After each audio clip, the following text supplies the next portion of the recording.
Salut, c'est Thierry.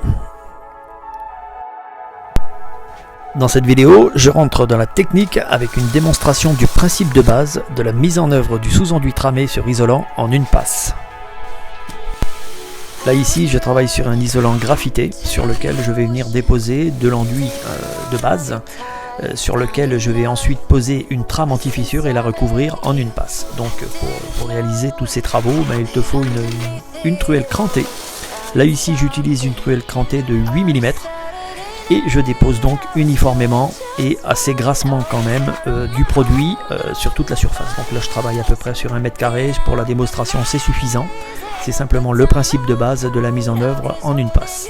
Ensuite on vient dans le sens dans lequel on va vouloir lisser, on vient retirer l'enduit, on vient l'égaliser en surface de façon à avoir une surface uniforme en enduit. À cette étape de travail, on doit avoir une surface uniforme, donc crantée, d'accord, mais uniforme et égale en épaisseur, et surtout on ne doit pas voir l'isolant. Ensuite, on vient déposer la trame anti-fissure qu'on a préalablement découpée. On vient la déposer délicatement, comme ça, à la main. Donc l'idéal, c'est quand même de mettre des gants, parce que les produits sont alcalins et peuvent dessécher les mains. Et on vient reprendre la truelle crantée. Donc on prend le côté cranté uniquement. Voilà, on prend le côté cranté et on vient s'appuyer légèrement sur la trame. On utilise le côté cranté en fait pour avoir une surface qui n'est pas ondulante. Si on utilise le côté lisse, on aura tendance à trop appuyer. On va avoir des zones un peu moins chargées en enduit et le côté cranté en fait permet de réguler cette surface. Ensuite, on reprend une lisseuse de 60 ou une lisseuse de 50. Ici, moi j'ai une vieille lisseuse que j'utilise régulièrement et on vient s'appuyer simplement sur les petits crans qu'on a fait ressortir au travers de la trame.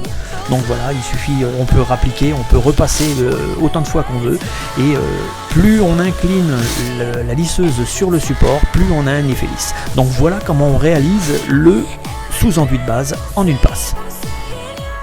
Alors la technique, comme vous le voyez, elle est ultra rapide, elle est fiable, efficace et elle nous permet d'avoir un support suffisamment lisse de façon à pouvoir même réaliser des granulométries de finition K1, voire même inférieure, donc avec la plus grande facilité.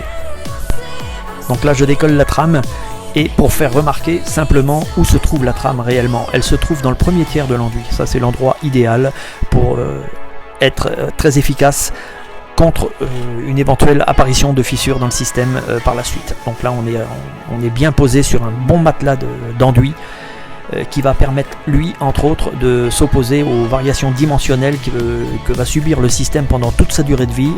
Donc cette couche d'enduit va protéger l'isolant et ainsi limiter son impact sur les phénomènes de fissuration dans le temps. Donc voilà, la truelle crantée nous permet de consommer juste et surtout d'appliquer un bel écran protecteur de nos isolants. Voilà, c'est fini pour cette démo et puis nous, on se retrouve dans une prochaine vidéo.